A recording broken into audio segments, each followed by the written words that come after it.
purposely picking the bumpiest line to feel how the suspension's working.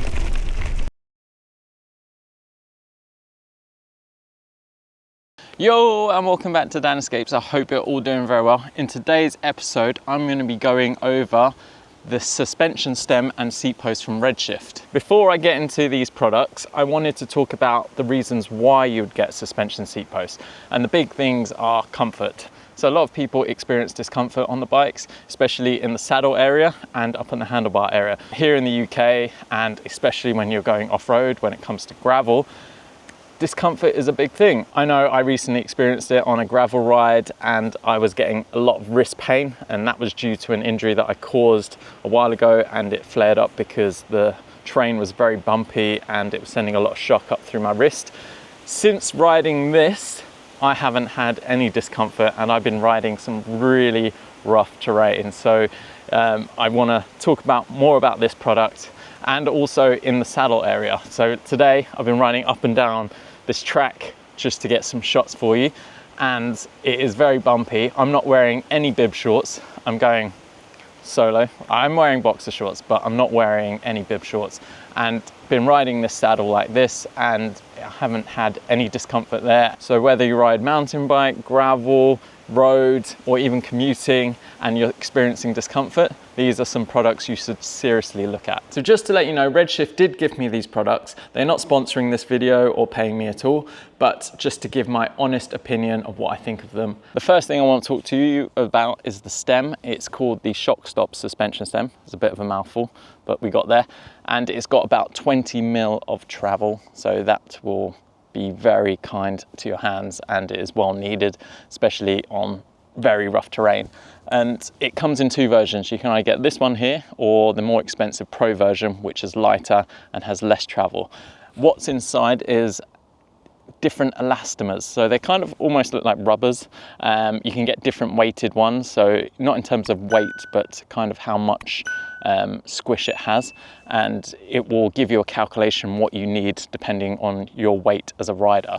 You know, you can change that if you want more or less, and also you have to make sure you put it in the right orientation. I did make the mistake of installing it the wrong way around, and I was like, there's no travel there, and it didn't feel like it was doing anything. And then I read the instructions, and then I was like, okay, I've got it the wrong way around. So when you do install it, make sure you read the instructions properly and find out which is the perfect combination of elastomers for yourself. So I also got a utility mount with a Wahoo puck and also a GoPro attachment to hold my light underneath. And I originally did have it up here. Personally, it's better down here unless you're running a bigger, like the Wahoo Ace or a Garmin 1050, then you'd probably have to run it up here, because down here you won't have any room because it will be touching the stem. So coming back to the rear of the bike, and we have the seat post, and it's called the ShockStop Suspension Seat Post, and there are 4 versions this time. We have the city one, which obviously is made for city riding and commuting.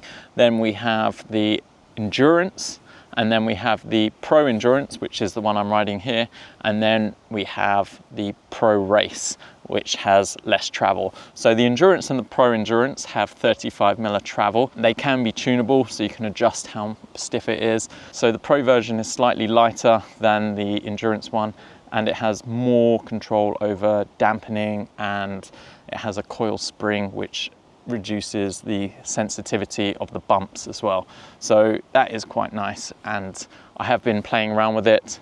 I think you can get a stiffer screw, which I'd like to try out, because I do feel at the moment, even at its highest setting, I'm still bouncing about. I've still got some more adjustment to make, so I could make it a bit more tighter. At the moment, I'd like it a bit stiffer, but it is super comfortable.